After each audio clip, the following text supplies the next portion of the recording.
2 ans après Fast and Furious 8, la saga Fast and Furious revient au cinéma avec un spin-off centré sur les personnages de Hobbs et Shaw avant la sortie du 9 en 2020. Et j'attendais un peu le film depuis qu'il était annoncé car je trouvais ça cool de faire un spin-off centré sur les personnages de Dwayne Johnson et Jason Statham. Et alors, que vaut ce premier spin-off de la saga Fast and Furious? Un duo réussi. Dans ce spin-off, Hobbs et Shaw vont devoir s'allier pour arrêter Brixton, un humain génétiquement modifié, un mutant on peut dire, qui veut mettre la main sur une arme de destruction massive qui peut tuer la moitié de la population et qui a été volée par la sœur de Shaw. Franchement, ce premier spin-off est plutôt pas mal. J'étais plutôt inquiet quand j'ai vu le trailer parce que voilà, ça reste du Fast and Furious. Donc quand tu vas avoir du Fast and Furious, tu déconnectes un peu ton cerveau, tu vas avoir ça pour les cascades et pour la castagne. Tu sais que ça va partir en what the fuck, ça va partir en du n'importe quoi. Clairement, depuis on va dire Fast and Furious 5, je dirais. Alors ça reste un spin-off, mais ça reste quand même du Fast and Furious parce que on a donc Hobbs et Shaw qui font partie de la saga Fast and Furious, qui ont été présents dans les Fast and Furious.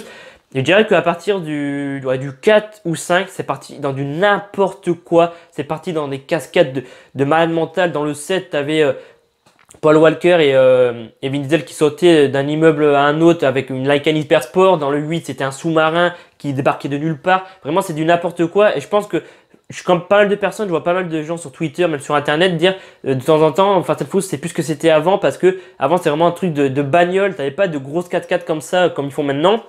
Là, clairement, dans Hobbs et Shaw, c'est moins spectaculaire que dans Fast and Furious 7 ou 8 quand ils sautent avec la Lycan Hypersport d'un immeuble à un autre à Abu Dhabi, je crois ils sont, ouais.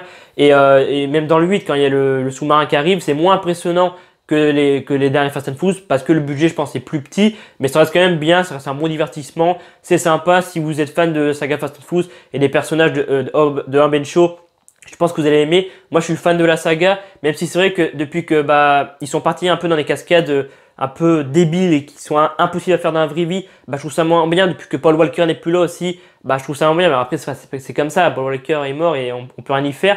Mais c'est vrai que je pense qu'ils auraient dû arrêter ou ils auraient juste dû faire le 7 et ils auraient dû arrêter parce que je trouve que depuis que Paul Walker n'est plus là, c'est plus pareil. Ça part un peu dans du n'importe quoi et je trouve ça vraiment dommage. Là, les cascades sont plutôt pas mal. Il y a juste une cascade à la fin quand il y a, on le voit dans le trailer quand ils sont accrochés à l'hélico. Mais ça m'a un peu sorti du film parce que dans le trailer on le voyait déjà un peu. Tu vois que c'est un fond vert dégueulasse.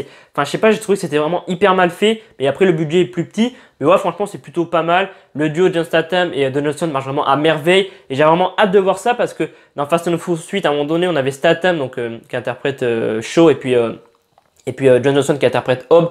Et on avait un petit moment entre les deux et puis c'était drôle et je m'étais dit à ce moment-là, je suis sûr et certain que dans au moins 1 an ou 2, on va avoir un spin-off et puis quelques semaines après, le spin-off était annoncé. Donc je me suis dit, j'étais content et d'un côté j'étais en mode, je le savais. Je savais qu'ils avaient fait un spin-off sur ces deux personnages parce que c'était sûr et certain. Donc quand j'ai vu le premier trailer, j'étais en mode, ouais, je m'attendais pas à ça. Je m'attendais pas à ce qu'ils fassent un truc comme ça. Enfin, je m'attendais qu'ils fassent du Fast and Furious parce que ça reste du Fast and Furious, mais je m'attendais à un truc différent.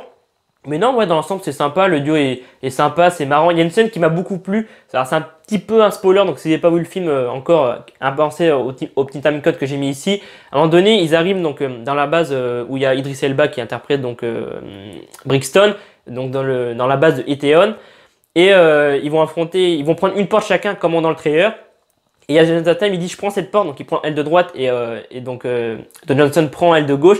Ils ont en fait un appareil où on voit combien il y a de personnes et là Statham dit non en fait ça c'est ta porte. En fait il y a au moins 7 gars et puis Don Johnson il y a qu'une personne et du coup ils ouvrent la porte, il les défonce tous.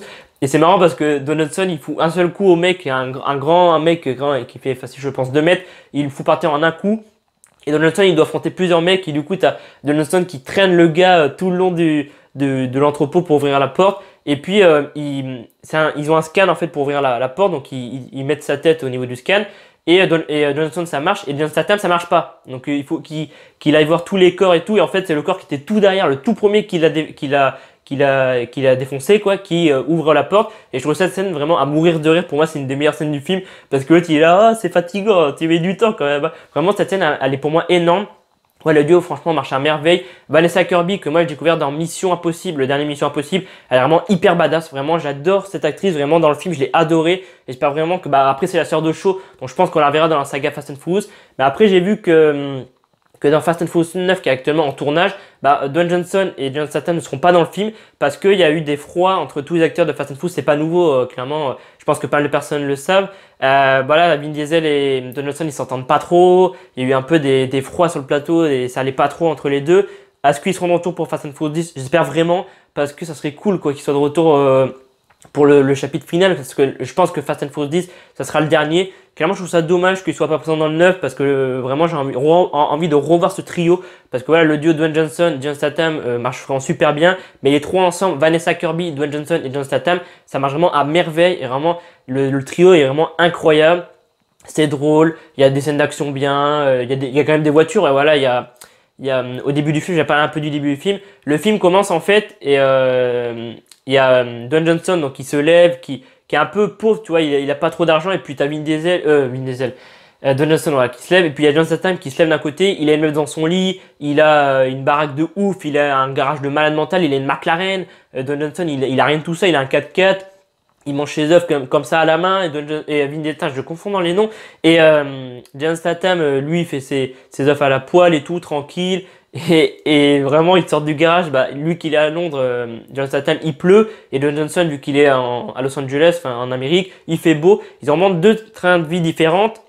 Et ça m'a vraiment fait rire parce que tu as deux écrans partagés, tu vois leur vie différente. L'autre est vraiment hyper riche, il a une meuf dans son lit, il a une McLaren. L'autre il vit un peu à l'arrache quoi, il a pas trop de thunes. Mais moi j'ai trouvé ça marrant de voir les deux comment ils se lèvent le matin et tout. Pour moi j'ai trouvé ça très drôle. Donc ouais franchement Urban Show est vraiment très très lourd. Je dirais pas Fast and Furious Urban Show parce que dans le titre ils ont mis Fast and Furious présente Urban Show. Pour moi c'est Urban Show, c'est pas Fast and Furious. Je sais pas pourquoi dans l'affiche du film ils ont mis Fast and Furious présente Urban Show parce qu'on sait que ça fait partie de la saga Fast and Furious.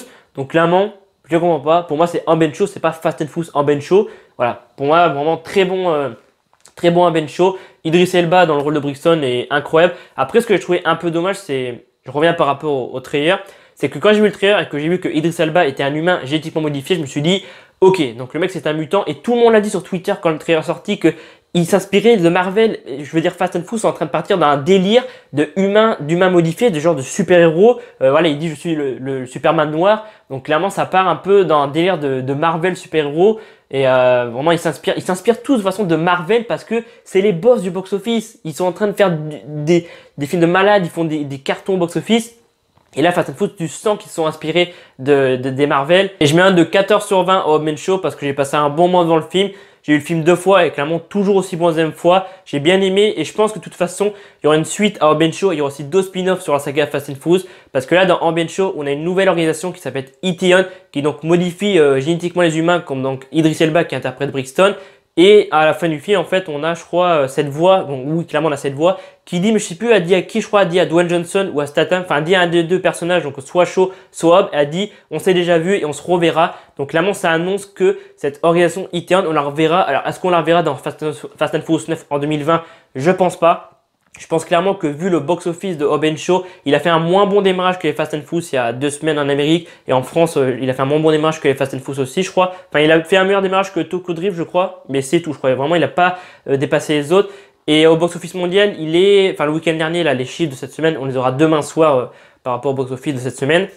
Il était la semaine dernière, je crois, à 330 millions au box-office mondial. Donc, je pense qu'il va finir facile dans les 600-700 millions, pas non plus 800. Clairement, 800, ça ferait beaucoup, mais on ne sait pas. Clairement, peut-être qu'il fera dans les 800. Des fois, il y a des surprises, mais je pense qu'il fera facile 530-600 millions à peu près. Et ça motivera clairement Universal à faire une suite à Urban Show. Et clairement, moi, je serais content parce que j'aime bien Dwayne Johnson et Jason Statham. Jason Statham, c'est clairement, pour moi, un de mes acteurs préférés et c'est pour moi un des meilleurs acteurs au monde parce que depuis que j'ai découvert dans le Transporteur quand j'étais petit, clairement j'adore cet acteur, il me fait rire à chaque fois dans les films, dans Fast and Furious 7, dans Fast and Furious 8, il m'a fait rire clairement, vraiment j'adore cet acteur. Pour moi vraiment c'est un des meilleurs acteurs au monde et depuis que je l'ai découvert quand j'étais petit, clairement des fois on grandit avec des acteurs et quand on grandit au fil des ans, on aime toujours cet acteur. Et Jason Statham, à chaque fois qu'il est dans un film, dans On nous trouve l'année dernière, je l'ai beaucoup aimé. Il fait vraiment pas beaucoup de films, Jason Statham, il fait je crois un film tous les ans. Et vraiment, à chaque fois qu'il est dans un film, bah, j'adore, il fait vraiment une prestation de malade mental. Et ouais, clairement, pour moi, un des meilleurs acteurs au monde. Ensuite, le trio, je l'ai déjà dit, mais le duo Dwayne Johnson et Jason Statham marche très bien. Vraiment, ils sont à mourir de rire. Et puis, le trio Vanessa Kirby, Dwayne Johnson et Jason Statham marche aussi très très bien. Donc, ouais, vraiment, j'espère que peut-être pas dans le 9 parce qu'ils sont en tournage et il y a des froids entre Dwayne Johnson, Statham et Vin Diesel apparemment. Donc, ils seront pas dans le 9. Mais j'espère vraiment que dans Fast and Furious 10, pour le dernier, normalement, ça sera le dernier, il n'y en aura pas d'autre. S'ils font un truc dans l'espace, parce qu'il y a des rumeurs depuis plusieurs années qu'ils vont faire un film dans l'espace. Est-ce qu'ils le feront? Je sais pas ce qu'ils vont faire. Ils vont faire un film pendant 2 heures dans l'espace. Ils vont faire quoi? Vin Diesel va sauter d'une navette, il va atterrir en Amérique, il va avoir une sorte de météorite qui va arriver sur la Terre. Ils vont devoir arrêter la météorite, ils vont sauter avec des bagnoles, une mécanisme par sport et tout. Non, arrêtez les mecs. Arrêtez, ne faites pas de film dans l'espace, je vous en prie. Je sais que vous m'écouterez, enfin que vous verrez pas cette vidéo, mais les mecs partent beaucoup trop loin. Et j'ai oublié d'en parler alors que c'est quand même un des points forts du film, c'est la BO du film qui est encore une fois incroyable. À chaque fois, la saga Fast and Furious fait des BO de malade mental pour Fast and Furious 5, le 6, le 7, le 8. Clairement, les BO étaient incroyables. Et là, encore une fois, la BO de Hobbs & Shaw est incroyable. Pour moi, la musique que j'ai préférée dans le film, c'est la musique au début du film. Quand le film commence, le titre s'appelle Time in the Bottle. Alors, désolé pour la prononciation. Je mets les liens dans la description si vous aussi, vous avez vraiment beaucoup aimé cette musique. Clairement, c'est doux et d'un coup, ça accélère. Et vraiment, j'ai beaucoup aimé cette musique. Et depuis que j'ai vu le film, je fais que écouter cette musique. Et ouais, clairement, la BO est incroyable. Vraiment, j'ai hâte de voir la BO du 9 en 2020, donc l'année prochaine. Je sais pas quel artiste ils vont prendre parce que pour le 7, ils avaient pris Charlie Puth et Wiz Khalifa pour See You Again, qui était un truc planétaire par rapport à là. C'était un hommage à Paul Walker et vraiment la musique a vraiment énormément marché. Pour le 8, on a vu Camila Cabello et J Balvin, la musique avait bien marché. Pour le 9, je sais pas qui vont prendre, peut-être Justin Bieber, Camila Cabello, Taylor Swift, Katy Perry, je sais pas. Mais vraiment, j'ai hâte d'entendre la BO de Fast and Furious 9 l'année prochaine. Et aussi, faut que j'en parle parce que si vous n'avez pas vu, je pense que vous l'avez vu sur internet, dans Hobbs & Shaw, la première scène, il y a 3 scènes post-génériques. Pour ceux qui l'ont pas encore vu, je pense que je l'ai déjà dit avant, je sais pas si je vais le mettre dans le montage, mais je l'ai déjà dit avant, je crois. Il y a 3 scènes post-génériques et la première scène post-générique, on a Ryan Reynolds et donc Dwayne Johnson qui interprète Hobbs. Il est au téléphone avec Ryan Reynolds et Ryan Reynolds, je sais plus quel est le nom du personnage de Ryan Reynolds, il dit la fin de Game of Thrones. Il spoil la fin de Game of Thrones, ce qui se passe à la fin de Game of Thrones. Donc si clairement t'as pas vu la fin de Game of Thrones, bah je pense que ça va un peu t'énerver et tu vas être un peu en colère. Mais moi je trouve ça drôle parce que je sais ce qui se passe à la fin de Game of Thrones. Mais quand t'as pas vu la saison 8 de Game of Thrones qui est sortie donc fin mai, enfin qui s'est terminée fin mai, qui s'est terminée plutôt dans le mois de mai, c'est pas fin mai, ouais, qui s'est terminée dans le mois de mai, je pense que tu vas être un peu dégoûté. Mais je pense que tout le monde a vu la saison 8 de Game of Thrones, donc je pense que personne ne se fait spoiler. Mais on sait jamais, il y a des gens qui n'ont jamais vu Game of Thrones. Donc là, ils vont voir Hobbs & Shaw, ils restent pendant les 3 scènes post-génériques, donc pendant le générique de fin, et là ils sont spoilés Game of Thrones. Si clairement il y a une personne qui s'est décidée enfin à regarder Game of Thrones et qui a spoilé la saison 8 de Game of Thrones, là clairement, moi j'aurais les boules, je serais dégoûté. Je pense pas que c'est le cas, mais peut-être qu'il y a une personne qui a été voir le film et dit bon allez je vais me lancer le Game of Thrones, la Bible a spoilé Game of Thrones, clairement moi ça m'aurait énervé. Moi je connais des personnes, des potes qui n'ont pas eu Game of Thrones.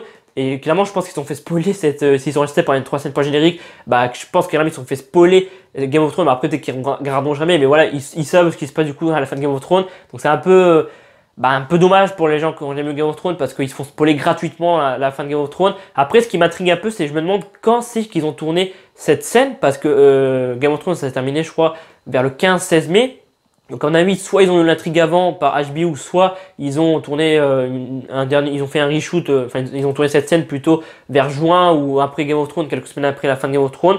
Mais ouais, c'est plutôt drôle, clairement si tu as vu Game of Thrones, bah ça te fait rire, mais si tu l'as pas vu, bah du coup, si tu n'as jamais commencé Game of Thrones, bah du coup tu vas être un peu dégoûté. Mais ouais, vraiment, moi j'ai trouvé ça plutôt drôle qu'ils spoil Game of Thrones. Et c'est la fin de la vidéo, j'espère que cette critique à vie de Hobbs & Shaw vous aura plu. Si c'est le cas, n'hésite pas à mettre un petit pouce bleu, ça fait toujours plaisir. Dis-moi en commentaire si tu as vu le film, qu'est-ce que tu as pensé du film. Est-ce que pour toi, ce point spin-off est réussi? Est-ce que tu penses qu'il y aura d'autres spin-off? Ouais, dis-moi ça en commentaire. Et moi je vous dis à dans quelques jours pour d'autres vidéos. C'était Alban F, salut.